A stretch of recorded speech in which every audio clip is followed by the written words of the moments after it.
Welcome into our third episode of Grow Your Know, brought to you by Kelly's Green.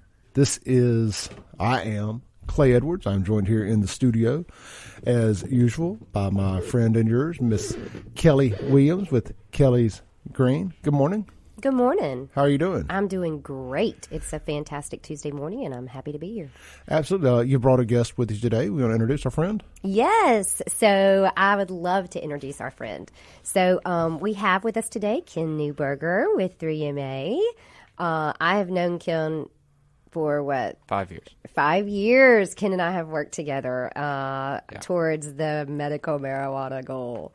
So I'm glad to have Ken here. He's the executive director of 3MA, among other things, and he is fabulous. And Ken, I will let you just tell us a little bit about yourself. Yeah, so my name is Ken Newberger. I'm the executive director of Mississippi Medical Marijuana Association, also known as 3MA. It's March, which means that we are coming up on a full 5 years of me working on medical cannabis initiatives in Mississippi. So it's been great. I ran the Initiative 65 campaign before I started the Mississippi Medical Marijuana Association. That's how I got into all this. So it's been a fun one. Good and stuff, that's how, Ken and I had the opportunity to work together in that regard as it relates to Initiative 65. So, Ken is a doer. He definitely gets it done. He did a fantastic job with Initiative 65, and he's done a fantastic job with being the executive director of 3MA. Can you tell us a little bit about? I know obviously I should know about 3MA. Right. So most of what we do, because medical cannabis is such a uniquely politically charged issue, a lot of what we do is advocacy with government across the state, making people realize that medical marijuana companies that are coming to Mississippi are not, the evil spawn that they might think they are, and they're actually helping invest into the state of Mississippi as a whole. And then right now we're back at work in the legislative session trying to get some substantial improvements to the bill that we passed last year.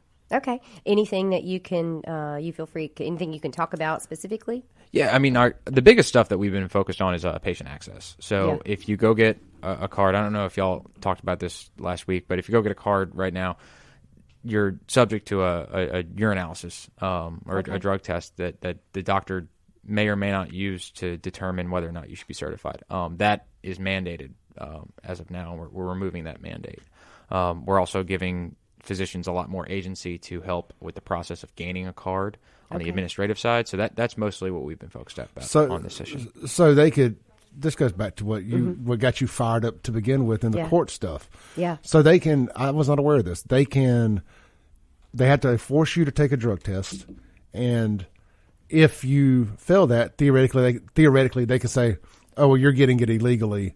Just like I used to be prescribed pain pills for my back, like opioid pain pills for my back, and I would have to go take a drug test to make sure I was taking the pain pills. You know what I mean? So it's kind of like the reverse of that. Interesting. They're drug testing you to make sure you're not already taking the drug that you need. Well, they're not. Or the medicine. There's no mandate for what they should be looking for. It's actually just completely at the discretion of the doctor whether or not it matters. So we're not.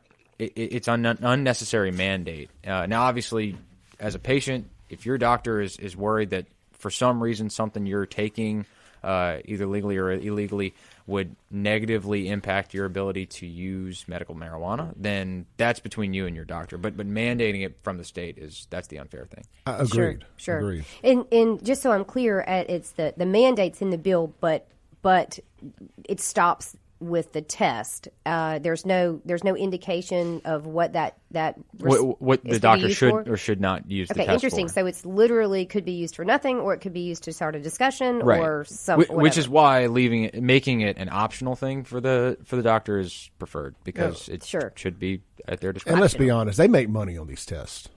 Yeah. Yeah. Oh, I'm sure somebody does, because you have to pay for it. Yeah, I mean, nobody's running tests for free. Just when I go to the doctor, once every 6 months to get my sleeping medicine refilled, I take the test, and that $20 test probably shows up as a $100 test on that bill. Right. Yeah. It's kind of a racket. Yeah, I mean, definitely somebody makes money on testing. There are certain things that we do mandate testing for. when it comes to drugs in the medical space. So it's not unheard of, but they know what they're looking for, and there's a reason for it, as opposed to this seems to be contrived. So that's the biggest thing.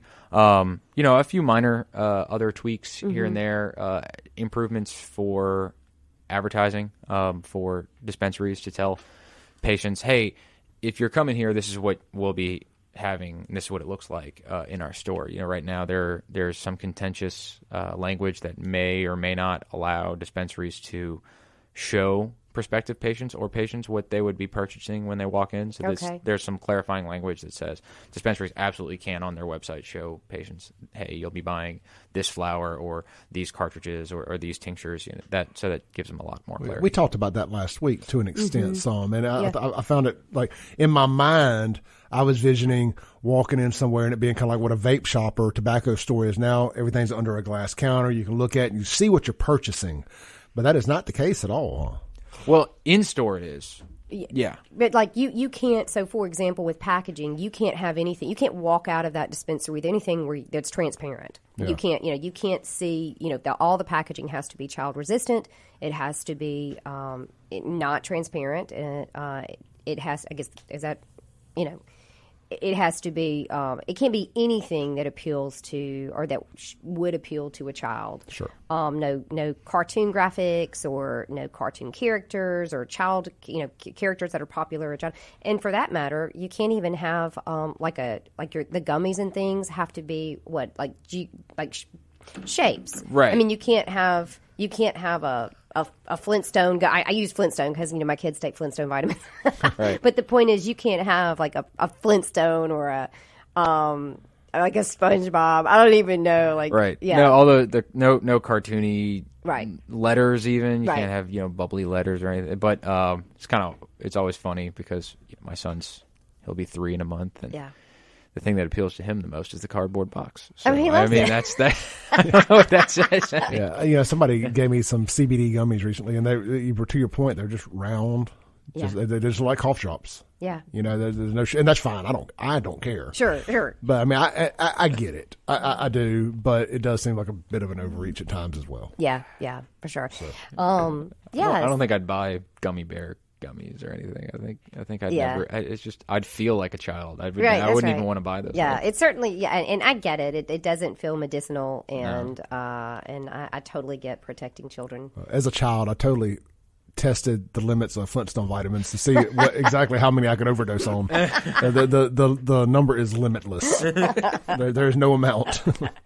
Gotta love a Flintstone vitamin. Yeah, that's funny. So what else is so does 3MA work with patients as well, or is that do you work with? We work with a lot of patients on an individual basis. Yeah. People call us all the time saying they're having a hard time navigating the portal to apply to be a patient. Mm-hmm. And so we try to offer services there. We pitch people often to the Mississippi Cannabis Patients Alliance to help kind of create a more of a patient-centric group. We care about patients, but we are 100% a business-focused organization. We care about making sure that the businesses of the state are promoted, well represented, and that people realize that we're just another business trying to do good in the world. Right. Absolutely. I second that. I'm a big 3MA fan. So you mentioned MCPA. That's Angie Calhoun. We had her on the show. It was I don't know if it was last week or week before. Last week. But Angie's doing some great things for patients, and remind everybody that if you're a patient and you have a question, you could always go to MCPA. And contact those guys, and they will help you out a lot. So when we were here last week was the Clinton vote for the opt-out, for the opt-in. And so we talked a little bit about opt-outs when the bill was signed in, I think it was February 2nd of 2022 that the bill was signed. Mm-hmm. And correct me if I'm wrong, but if I recall, I think municipalities or counties had like 90 days to opt out. That's correct. So every jurisdiction was presumed to be in unless you affirmatively opted out by May 3rd. I think it was the date. That's right. And so I think we had around, I think I said this figure last week, I can't remember now. I want to say it was around 17 or 18 municipalities, or is it by counties? And then maybe like 90 municipalities? Yeah, or? it was somewhere. It tracked about with the vote of the state, where it was somewhere around all our municipalities and counties together. 25% of them opted out. Interesting. Okay. So it tracked pretty well with the actual vote. With the actual vote. Yeah. That's interesting. So let's go back. When we talk about the vote, we're talking about which vote are you talking about? The Initiative 65 vote in 2020. I'm sorry. Yeah, that's the vote. That was such a big day sure. ingrained in my mind that I was like, there is hey. no other vote. Yeah. So, yeah. Okay, so let's go back to that. That tracked over across the state. Would you say that's about 75 or 74 or something like that? About 3/4 of the state voted in favor of that. That's right. Okay. So let's see. So Clinton was one of the votes, one of the jurisdictions that opted out. Correct. Right. That's correct. And so for under the bill, if you opted out, then there were a few ways that citizens could try to get a vote on there to opt back in, and they are. I'm just looking at some notes here. Citizens could present a petition with at least 20% or 1,500, whichever is the lesser of qualified electors of the county or municipality. Is that correct? That's correct. Yes. Okay. I sound like a lawyer. Is that correct? Thanks. Yeah. So, and then the election was put on by the county or the municipality, right? And I think they had like 60 days was the window to do that. So they have to call it within 60 days, but with a minimum of 15. So that's what Clinton did. There's 15 days, I think, after the signatures were adopted. Oh, so they did really they fast. Just turned it around, yeah. Okay. Yeah. And that vote was had a week ago. Yeah. Today. And we talked about it a little bit. We mentioned it that it was going on. So I think everybody was sort of split on whether or not they thought it was going to pass. And actually, it did not pass. I actually wasn't really surprised. Clinton did vote overwhelmingly in favor of Initiative 65 as opposed to 65A. A little over 7,000 people voted for it, but only about 900 people voted for it last week, and I think it was 1,300 voted against medical cannabis. So you had roughly 2,100 people show up to vote on an issue that was voted 3 or 2.5 years ago by over 10,000 people. So it's very different. You're dealing with a different beast when you're talking about special elections. Mm-hmm. So I wasn't super surprised to see it fail. I mean, we've seen, I think, 2 or 3 other opt-ins happen. And Lincoln County is, I think, the only one that succeeded. And it narrowly succeeded. I mean, it was like 52 to 48. Okay, interesting. So who all, do you recall what those other ones are? I'm just curious. I know Lincoln County, and they passed. Do you know what the pass was for that? I remember the percentage. It was like 52%, but I don't remember the actual number. It was like 150 votes positive there. Gosh. I mean, it was not... It's close. It was very, very close. And not as it was a lot closer than the Initiative 65 vote because when you hold elections not on the same day that Donald Trump and Joe Biden are on the ticket, right? Just not as many people show up to that election. Oh, you think? Yeah. I mean, if we held an election this year in November about how do you feel about medical marijuana? Do you want your county to opt in or opt out? I have a pretty strong feeling that there are enough people who would show up to say yes. Well, then they can't promote the date either, right? That's right. Well, yeah, that's a great point. That is a great point. Which again, I know nothing about any of the municipalities, but strategically thinking, if I didn't want it to win, I would bring it quickly. Right? I mean, I mean, strategic. I mean, I guess there's a strategy for everything. There's also other things for municipalities to consider is the cost of an election. When to actually bring everything forward, how they expect it, and that's just up to the county or the municipality to determine how to host it. Because if you can't wait, if they'd been turned in October, right, or September, then they might have said, hey, look, it's not going to cost us extra to just slap this extra thing on the ballot in November. Might have printed a few extra ballots, but that's it. Right. So they might wait the full 60 days then where they wouldn't now because they just want to knock it out. So there are other factors. Yeah, I guess I didn't think about that, the cost of a special election.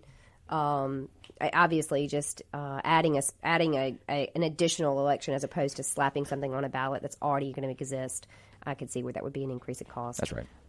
Let's we need to take a break real quick. Right. This is Grow Your Know with Kelly's Green here live in the Mac Haga Flow Studios. We'll be right back on 103.9 WYAB. Yep. Presented by Kelly's Green, Central Mississippi's premier, fully integrated vertical medical marijuana company based right out of Jackson. I got to take a tour of that place last week, and wow, I think here as kind of Southerners, and we in the Bible Belt, we hear marijuana facility, we think about the things we've seen on TV and this, that, and the other, like just this greenhouse and all these black lights everywhere and this, that, and the other. And you walk in and you realize that this is a tier 1 medical medicine facility. It's top notch.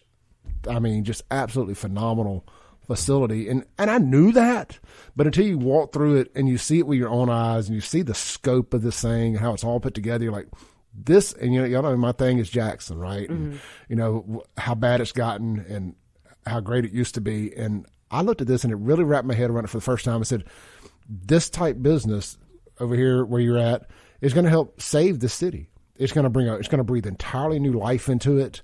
And you know what? If these other little areas around like Clinton and whatnot choose that it ain't for them, I think this is going to be a huge win for Jackson, Mississippi.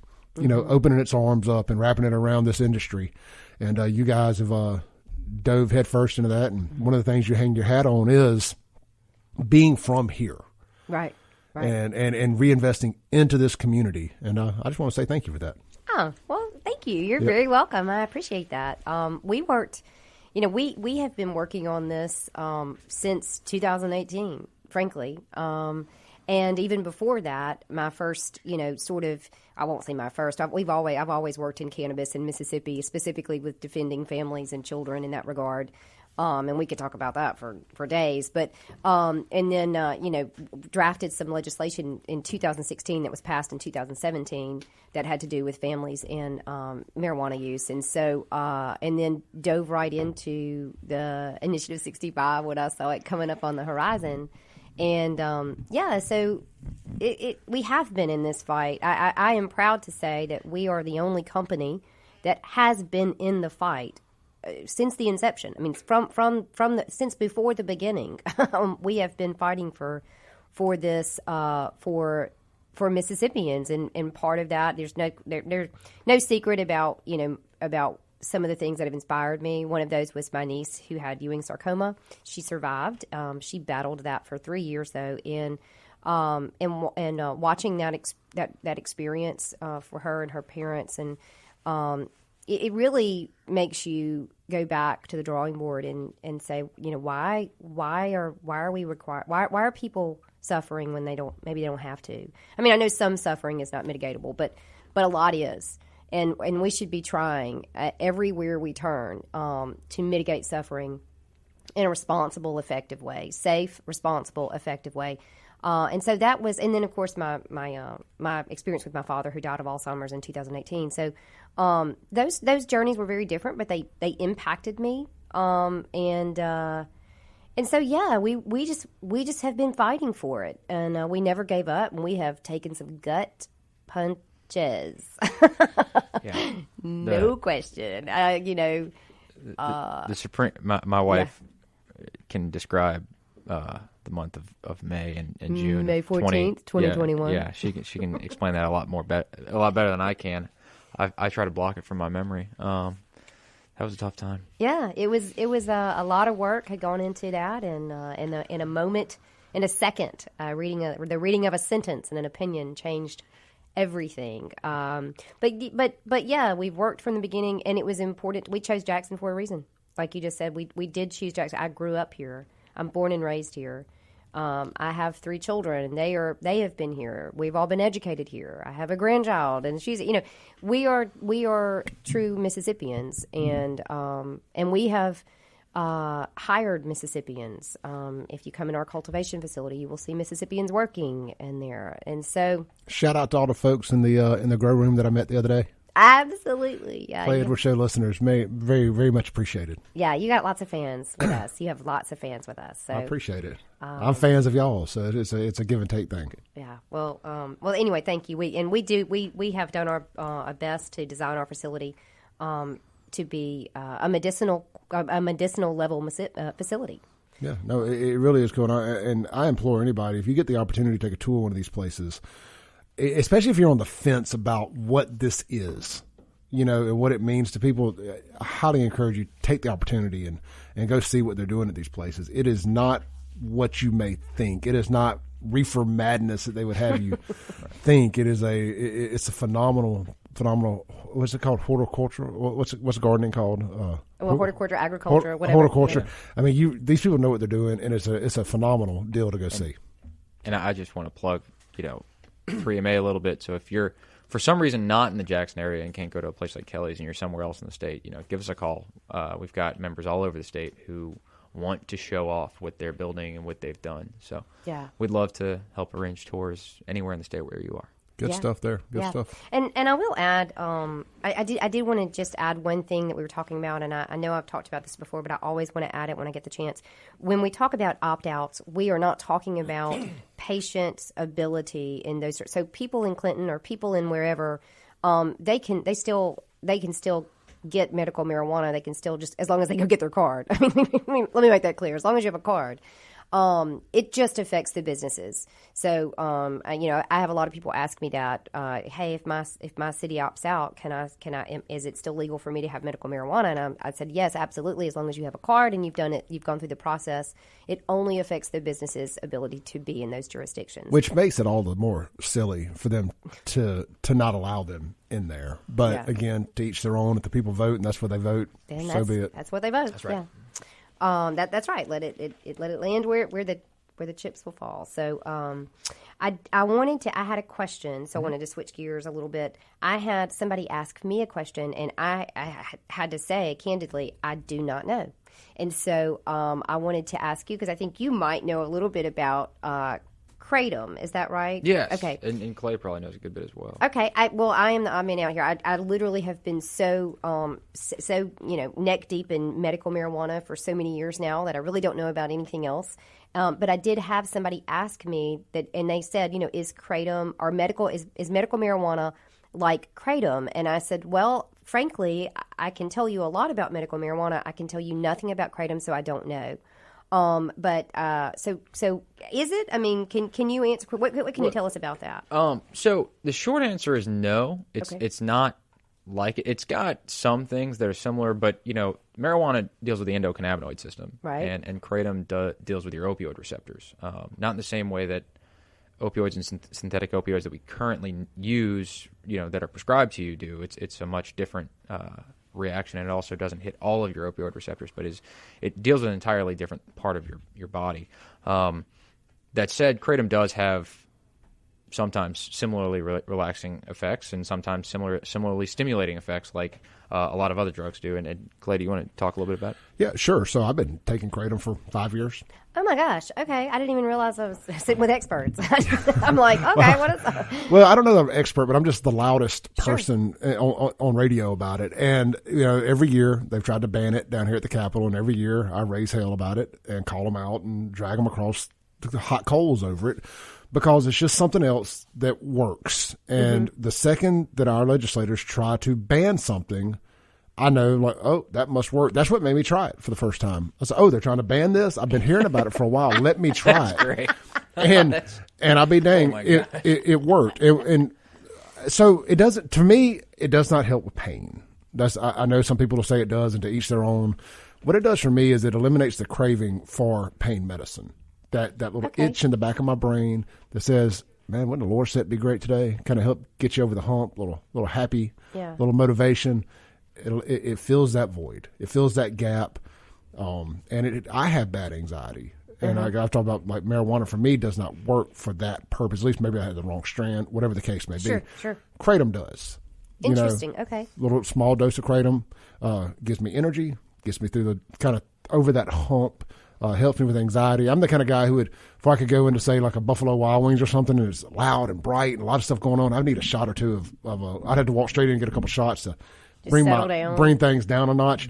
I could take a couple pills, a couple kratom, 30, 45 minutes before I go, and I'm walking in fine. Interesting. So I mean, all my hot buttons that push me into anxiety mode, it eliminates from a social anxiety standpoint.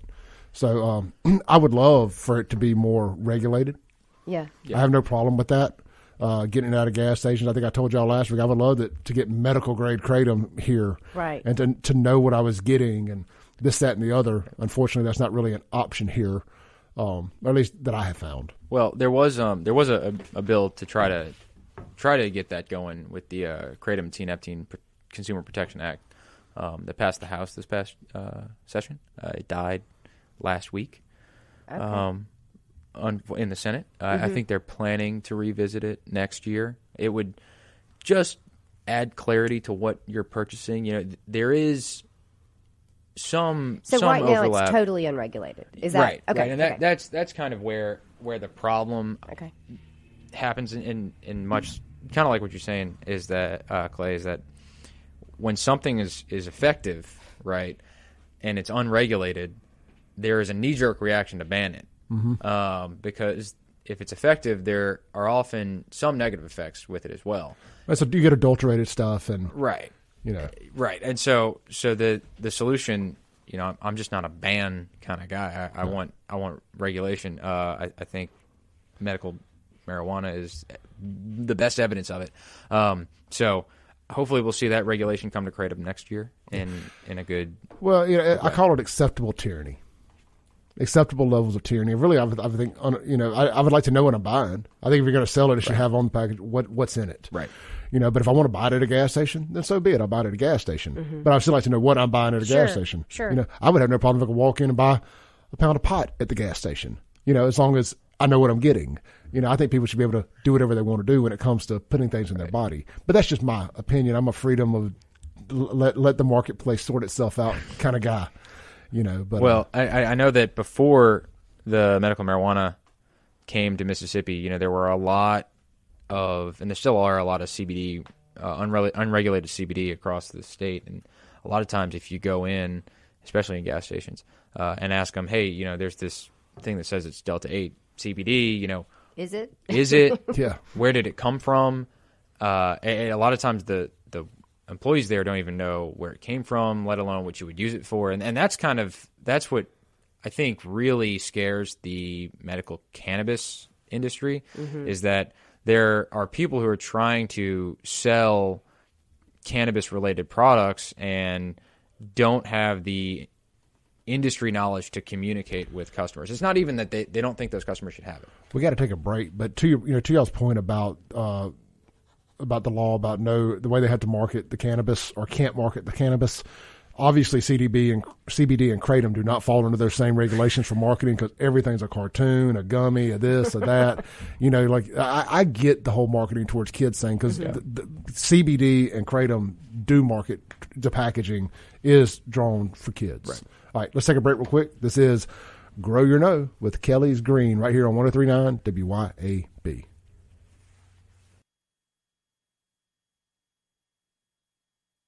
All right, welcome back into Grow Your Know, presented by Kelly's Green, joined here by Kelly Williams and Ken Newberger. Newberger, yeah. Got it right. All right, guys, I'm going to pass the mic over to you, Kelly. Yeah, absolutely. Happy to be here. Thank you, Clay, and thank you, Ken, for being here today. So before we went to break, we were talking about Kratom, and some interesting comments from both of you. I just was, I guess, I don't know, so buried in medical marijuana that I'm just not seeing anything else. But so what I'm hearing from you, Clay, is that really it maybe for you, at least from what you just said, that Kratom is helpful with perhaps helping with addiction. Yeah. So a lot of the people I know who are addicted to pain pills, specifically, switched over to Kratom as they were weaning off the pain pills, and it allowed them to safely detox from pain pills. And now they take the Kratom. People say, "Oh, well, you're trading one addiction for another." Trust me, it's a much safer, more manageable situation going to get Kratom, much more affordable, because you can get a week's worth of Kratom for $20. Even if you take way more than you should, you can spend about $20 a week. Obviously, I think the street value for pain pills now shot up around $20 or so a pill. So think about the that is crazy. Think about the crime that is associated with people trying to support what, a $300-$400 a day habit, a $500 a day habit, depending on how many pills you're taking. Right. I mean, I knew people who were taking 20 pills a day, 20 Norcos a day. That's stuff crazy. of that nature. Yeah. And whenever you talk about, and at some point, depending on, obviously, if you're taking an opioid, and first, my disclaimer as a lawyer, we're not making any claims about anything that any medical marijuana, kratom, or anything. No medical claims being made here. We're talking about people's experiences with it. It's all anecdotes. That's right. And so, but that's important. I mean, that's important. I think we should talk about that. But it is interesting anytime that you move from the legal market to the black market, and it's even if you start off with opioids taking as prescribed, and perhaps you have a problem with them, and you end up taking more, or you end up buying from other people or buying on the black market. That there's all kinds of safety. I mean, we talk about fentanyl, we talk about crime, we talk about all of that. Yeah. Well, and the regulations, the war on opioids that started under the Trump administration, while on the surface it made a lot of sense, but the trickle down effect of that was there was a lot of people who made it extremely hard to get their medications. Right. So they turned to heroin. Black market, That's heroin. Right. There are pills being pressed in neighborhoods around Jackson that aren't what they say they are. Right. One pill can kill, the fentanyl, all that. So kratom is saving lives. I've interviewed hundreds of people who swear it saved their life, and I get that there's been some people who have a bad situation, but man, you can overdose on Tylenol. That's right. If you take too much. Oh, that will destroy your liver. I've talked to a couple people in not necessarily the medical field, but in the scientific field that do studies on this, and they all say that kratom, off of preliminary studies, right? These are not full-fledged, the FDA is going to approve it tomorrow kind of studies, but these are preliminary studies. They say what they find is kratom is pretty safe and pretty effective, but it does not always play well with other drugs. And actually, those complications of using multiple drugs together is usually where you see bigger problems with kratom arise than just kratom itself. Yeah, and that makes sense. Like I say, for me, it's the only thing I take as far as any kind of foreign substance or whatever you want to call it. Right. So I'm not going to have an interaction with other chemicals in my body with it. Right. But in and of itself, it seems to have no negative side effects. Yeah. Well, that makes sense because if I understood you correctly, if it affects the opioid receptors in your body, then that would make sense that if you're taking other things that perhaps also hit those same receptors or hit different. Right. Yeah. That's right. Very interesting. I know there's been a lot of people saying, there's a lot of people in rehab from kratom, and this is clearly just Clay's theory, and I can't back this up with any data. I think a lot of people have fallen off the opioid wagon, and they feel guilty about that, so they're telling people, oh no, I got addicted to kratom, I'm in here for kratom. Mm-hmm. But I truly think that most people that are saying they're in rehab for kratom are probably in there because they got back on opioids, and it's just that less of that public shame to say, oh, I was doing the same that they said was okay and got addicted. Again, that's just my theory. I can't back that up with anything, but that's what I would do. Yeah. Well, and that there again, there's another reason. I'm a big advocate for treating addiction as a not as a criminal issue or something to shame. I mean, people who are in active addiction do enough to shame themselves. They don't need other people shaming them. I'm a big advocate of treating that as a health care issue, a complex health care issue, and not as a criminal issue or as a shaming issue. And I think that when we look around the world to see other jurisdictions or other countries who have done that, they have seen success treating addiction and as opposed to some of our approaches that we've done here in this country. Wanted to, before we run out of time, I wanted to ask Ken about, so I also get questions about the appetite on the federal level or the status of anything. We all know that cannabis or marijuana, whatever you want, I use them interchangeably, and I know So do I. people who like one over the other I'm always getting it from both sides. Yeah. But I'm always asked, hey, so what is the status?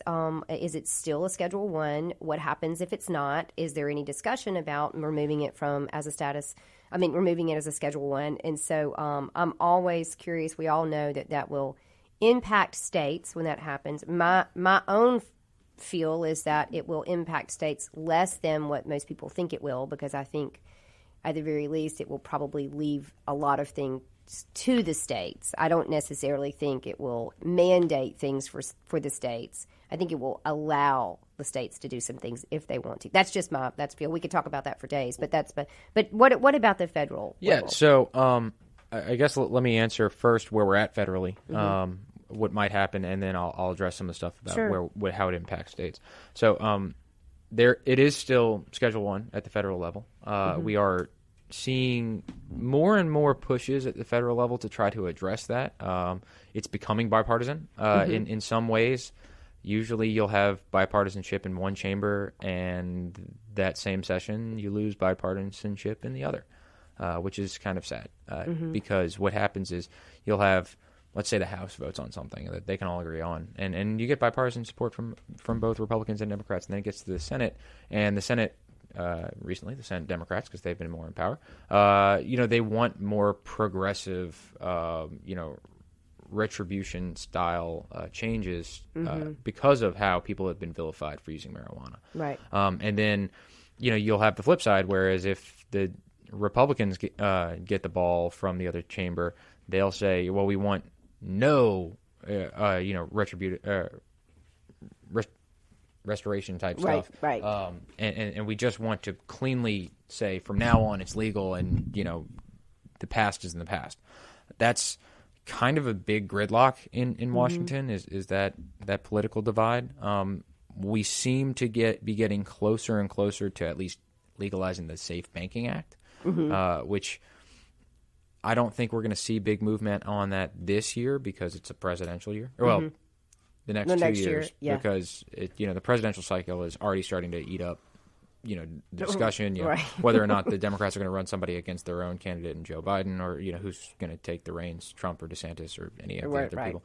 That's already eating up a lot of the political tabloids. So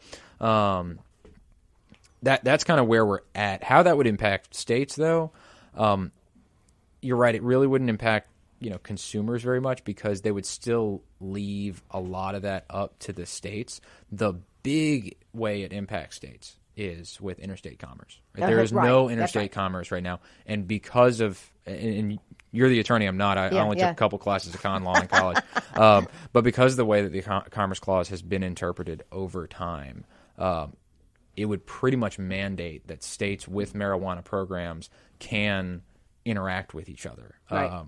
States that are still not legal would still not be able to grow, purchase, sell, any of that stuff. Right. But you would still be able to ship transport from Florida through states without medical cannabis to Mississippi, and we'd have to work something out between us, and that very much impacts the ecosystems of all these states.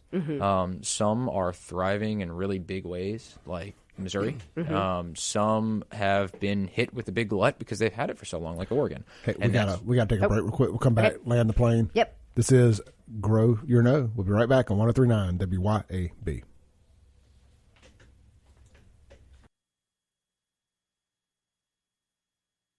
All right, welcome back into Grow Your Know with Kelly's Green. We got joined by Kelly Williams and Ken Newberger. I'm going to pass the mic off to Kelly as we say goodbye to our guest today. Absolutely. So, Ken, can you tell people how to get in touch with you and 3MA? Yes. So if you go to our website, medicalmarijuanams.com, there's a bunch of ways to get in touch with us there. There's a contact sheet to fill out to get with us. There's an info email, info@medicalmarijuanams.com.